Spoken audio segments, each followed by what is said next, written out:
जैसे ही गोविंद दास जी पद गाते थे, गोसाई जी श्रृंगार करते थे ठाकुर जी का, गोविंद दास जी पीछे खड़े खड़े पद गाते थे।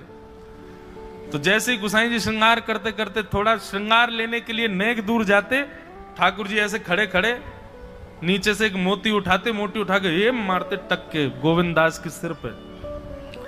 और जैसे ही गोविंद दास के सिर पे लगती, गोविंद दास कहते माने ना दारी की तो बताऊं, रुक जा। जैसे ही वो मोती लेकर के वापस गोविंद दास मारते, तब तक गोसाई जी वापस आ जाते।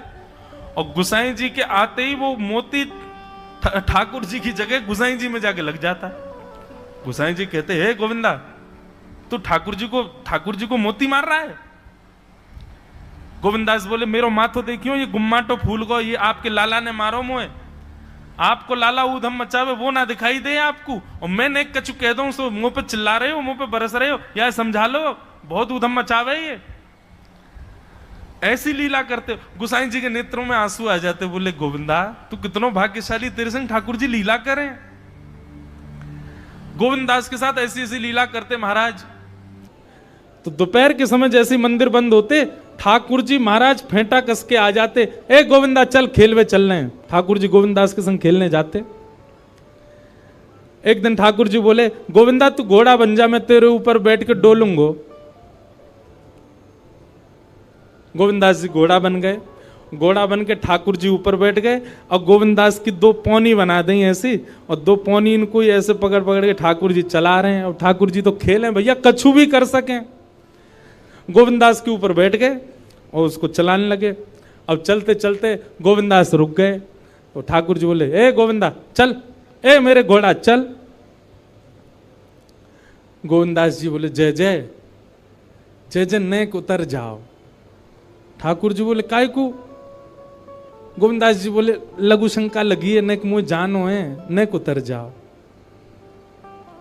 ठाकुर जी बोले ऐसी बात कर रहे हो गोविंदा हैं? कोई घुड़सवार घोड़ा पे बैठ के घूमे और घोड़ा को लघु शंका आवे तो वो का यूं के ओ भैया नेक उतर जा, मैं लघु शंका करके आऊं, फिर बैठियो मेरे ऊपर। गोविंदास जी बोले तो कहा आज्ञा? बोले आज्ञा वो ये जो कह रहा हूं, जैसे घोड़ा बिना आज्ञा लिए अपने व्यक्ति को ऊपर बैठा के सब काम कर ले, वैसे तू कर ले। तो गोविंदास जी ऐसे घोड़ा बन करके चल रहे हैं, ठाकुर जी ऊपर बैठे हैं और सब कर आए काम। अब इतने में ही कोई व्यक्ति वहां से जा रहा था। अब उस व्यक्ति को ठाकुर जी नहीं दिख रहे हैं, उसको गोविंदास चलते चलते दिख रहे हैं। उसने जब देखा अरे राम राम राम राम जी, गोविंदास जी क्या? महाराज किसी व्यक्ति ने गोविंदास जी को ऐसे देख लिया, ओहो जी तो ऐसे ही डोल रहा है और चलते फिरते ही कर रहा है। गोसाई जी से जाकर के शिकायत कर दी, और गोसाई जी से कही, बोले गोसाई जी आपने गोविंदास को बहुत सिर पर चढ़ा लिया आज। अरे भाई खड़े होके लघु शंका करना भी मना है शास्त्रों में, वो तो ऐसे बैठ करके चलते चलते कर रहा था, वस्त्रों में ही कर रहा था, इतना अपवित्र, और आप उसको मंदिर की सेवा देते हो। गोसाई जी को सुन करके अच्छा नहीं लगा। शाम को स्नान आदि करके दूसरे वस्त्र पहन करके गोविंदास आए। आकर के आपने गोसाई जी को प्रणाम किया तो गोसाई जी ने मुंह फेर लिया। तो गोविंदास बोले जय जय, आप नाराज हो हमसे? गोसाई जी बोले आप आचार विचार सब भूल चुके हैं अपना। आप इस प्रकार से आज कुछ कर रहे थे, मुझे लोगों ने बताया आकर के। गोविंदास जी बोले आपकी बात है जाए तो मैं बोलूं? बोला हाँ बोलो। बोले मोते मत कहो, अपने लाला को समझाओ। जय हट करके बैठे, जय जिद करे, कहा करूं कहां तक समझाऊं जाकू मैं? आज मुंह को घोड़ा बना लियो, और घोड़ा बना के मेरे दो पौनी बना के ऐसे ऐसे चला रहे मुंह। तब मैंने इनसे कहीं जय जय नेक उतर जाओ, मैंने एक लघु शंका कर आऊं, स्नान कर आऊं, फिर बैठ जाइयो। तो मुझे बोले घोड़ा कभी आज्ञा ले, तू तो मेरा घोड़ा है, ऐसी कर ले। इनकी आज्ञा सो मैंने कियो, मैंने अपनी इच्छा सो नहीं कियो। नहीं मैं क्यों करूंगा ऐसा? गोविंदास जी की बात सुनकर के गोसाई विठलनाथ जी इतने भावुक हो गए, इतने भावुक हो गए। उस दिन गोसाई जी ने नियम बना दिया, सबको बोल दिया, बोले सुनो आज के बाद गोविंदास कुछ भी करे इसकी शिकायत हमसे मत करना। क्यों? गोविंदास अपनी इच्छा से कुछ नहीं करता, जय जय कराते हैं उससे, ठाकुर जी कराते हैं उससे। एक बार ठाकुर जी गोविंदास से बोले ए गोविंदा। बोले हाँ, मेरो दाल बाटी खावे को मन हेरो है, तो दाल बाटी चूरमा। ठाकुर जी बोले ए गोविंदा, ऐसे ही बोलते थे, बोले मोए दाल बाटी खानी है। गोविंदास बोले 56 भोग बनते हैं रसोई में, अपरस में मुंह पे पट्टी बांध करके महाराज रसोईया बनाता है। अपरस में यमुना जी का जल आता है वहां से, वृंदावन से, उसके जल में सुंदर प्रसादी बनती है। इतने सुंदर शुद्ध भोजन को छोड़ के यूं कह रहे दाल बाटी खानी है। ठीक है, मैं आज बोल दूंगा रसोई घर में बनवा देता हूं। बोले ना, रसोई की ना खानी तो। बोले तेरी कदम खंडी में आऊंगा। गोविंदास जी जहां बैठ करके भजन चिंतन करते थे, मंदिर से थोड़ा दूर था, सुंदर वन था गिरिराज जी में। बोले मां आऊंगो और वहीं पे तू कंडा, वही गोबरी कंडा में बना, और कंडा में बना के तैयार कर, मैं आऊंगा वहीं खाऊंगा। गोविंदास जी बोले यहां सब लोग आपको मंदिर में पूजने आते हैं, आप यहाँ पे भगवान हो, ऐसे कहीं खाने पीने आओ। बोले कोई को पता थोड़ी चलेगी, मैं आ जाऊंगा, तू चिंता मत करे, तू सुन तैयारी कर ले, आज मैं तेरे यहां आके प्रसाद पाऊंगा। गोविंदास जी चुपचाप मंदिर से भाग गए, किसी को बताया नहीं। किसी को पता थोड़ी कि ठाकुर जी ऐसे बाहर भी चले जाते हैं, सबको लगी अंदर ही रहते हैं ये। गोविंदास जी दौड़ करके गए, बढ़िया कंडा में बढ़िया उपले उपले लगा करके महाराज बाटी बनाई, दाल चढ़ा दी, सुंदर। ठाकुर जी आएंगे पाने। एक पंथ दो काज, ठाकुर जी को 2 लीलाएं एक साथ करनी थी। एक तो गोविंद दास के संग सुख लेना है, और एक झाड़ू लगाने वाला गिरिराज जी की तलहटी में झाड़ू लगाता था, उसको मंदिर में प्रवेश नहीं करने देते थे लोग। तो वो बेचारा बाहर खड़ा खड़ा ही दर्शनार्थियों से पूछता था कि ठाकुर जी दिख कैसे रहे हैं, मुझे ये बता दो। दर्शनार्थी आकर के बताते थे नीली ठाकुर जी ने बाघा पहना है, गले में मोतियों की माला है, मकराकृत कुंडल है, ऐसा टिपारा ठाकुर जी के सिर पर रखा है, और ऐसा ठाकुर जी का श्रृंगार है। तो वो बाहर खड़ा खड़ा नेत्रबंद करके सुन सुन करके ही अपने चित्त में एक झांकी बना लेता था, और मन में सोचता था ऐसे दिख रहे होंगे ठाकुर जी। पर रोज प्रार्थना करता था, नाथ मुझे लगता है इस जन्म में तो आप मुझे कभी नहीं दिखोगे, भगवान इस जन्म में तो मैं आपके योग्य नहीं हूं, पर मेरे पर बस इतनी कृपा कर दो कि अगला जन्म मुझे दीजिएगा, तो कुछ नहीं तो चेंटी बना देना, तो चेंटी बन करके मैं आपके 56 भोग में ही आ जाऊंगा, भीतर आके आपका दर्शन कर लूंगा, लेकिन मुझ पर अनुग्रह कर देना। ठाकुर जी उसके इस भाव से इतने रीझ गए। गोविंद दास को बोला था कि दाल बाटी खाने आएंगे, अब मंदिर बंद करके सब तो चले गए वहां से, सब लोग भोजनालय में भोजन प्रसाद पाने लगे। ठाकुर जी मंदिर से निकले अचक करके बाहर, गिरिराज पर्वत के ऊपर विराजते थे। जैसे ही बाहर निकल करके आए तो गिरिराज पर्वत के नीचे ही वही झाड़ू लगाने वाला, उन नेत्रों से आंसू बह रहे थे। ठाकुर जी का चिंतन कर रहा था, आज ठाकुर जी ऐसे दिख रहे हैं, सिर पर चांदी का मुकुट पहना है, ठाकुर जी ने आज गुलाब का इत्र लगाया है, ठाकुर जी के ऐसे ऐसे मकराकृत ठाकुर जी के कटाक्ष, वो सब चिंतन कर रहा था।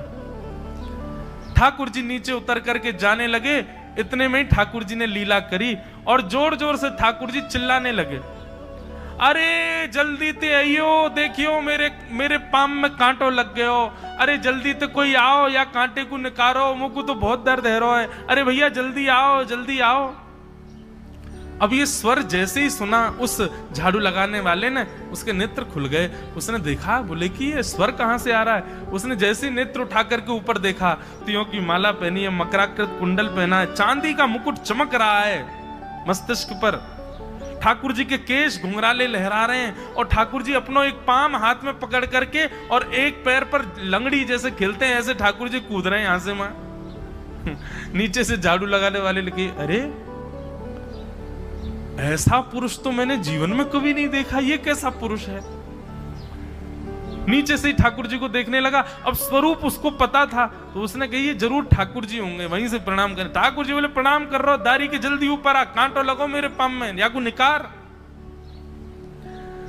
बोलने लगा, बोले मैं ऊपर नहीं आ सकता, गुसाई जी मारेंगे, सब लोग डांटेंगे मुझे।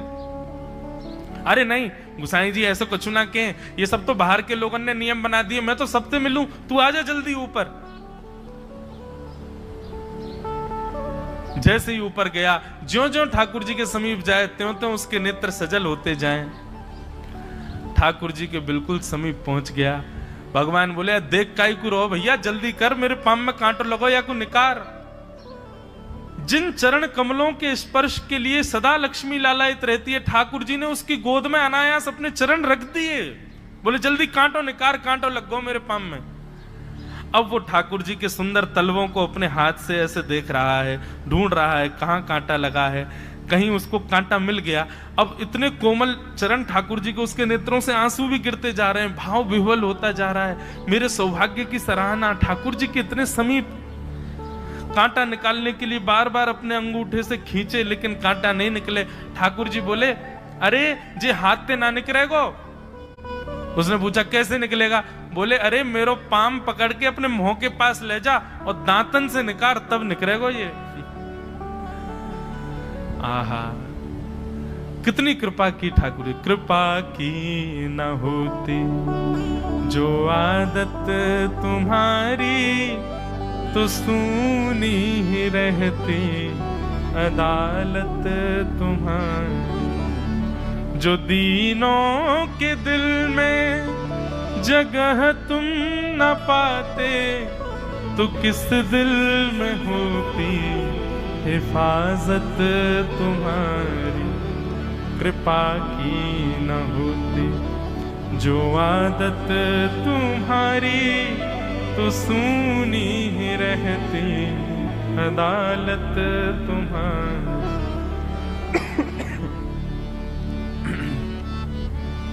कितनी कृपा।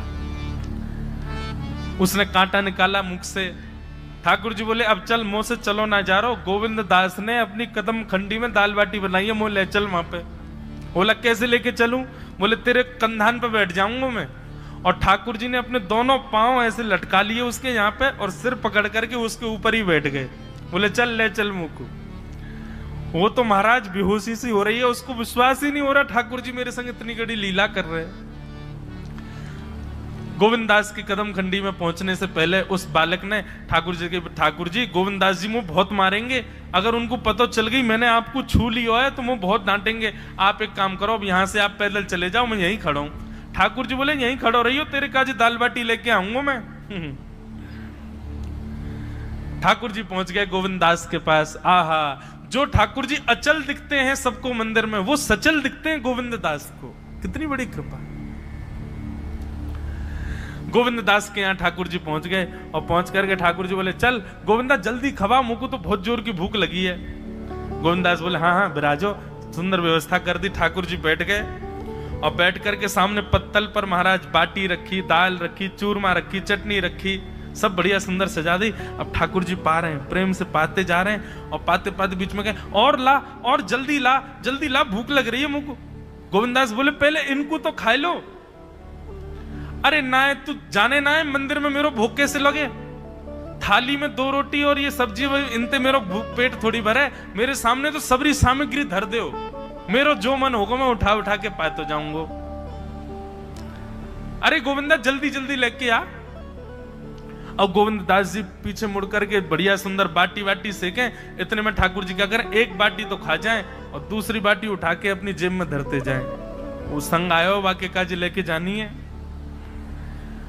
अब तुम्हारा ठाकुर जी खाते जाएं, भरते जाएं, खाते जाएं, भरते जाएं। गोविंद दास बोलो ठाकुर जी ये तो मैं मानूं कि आपकी खुराक बहुत है, पर इतनी ज्यादा है ये मुझको विश्वास नहीं है रहा है। क्यों हैं? 56 बाटी खा गए हो अब तक आप? अरे कोई तुकना है, पेट है कि समुद्र है, कुआ है, कहा है आपको?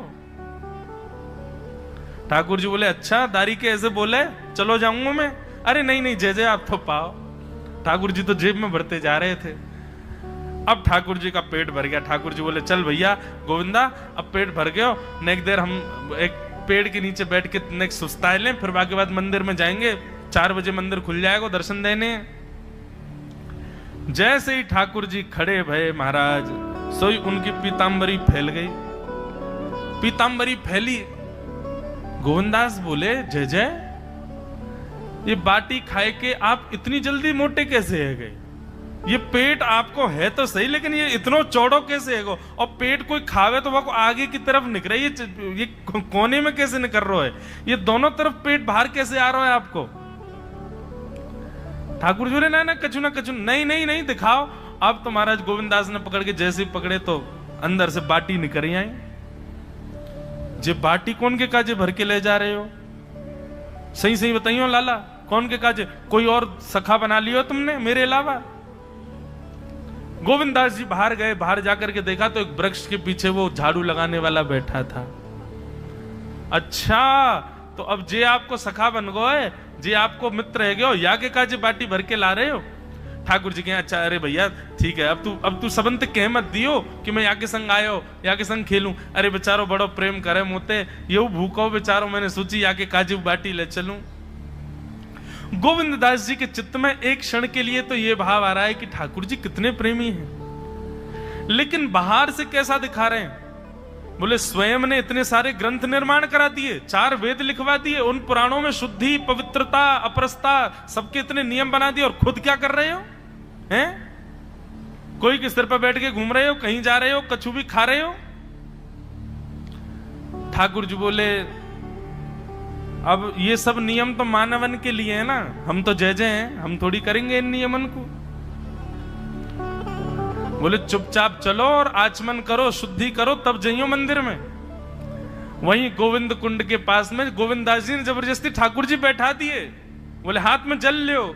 ठाकुर जी जल लेकर के बैठे, बोले अब करो अपवित्र पवित्रो वा सर्वावस्थांगतो पिवा।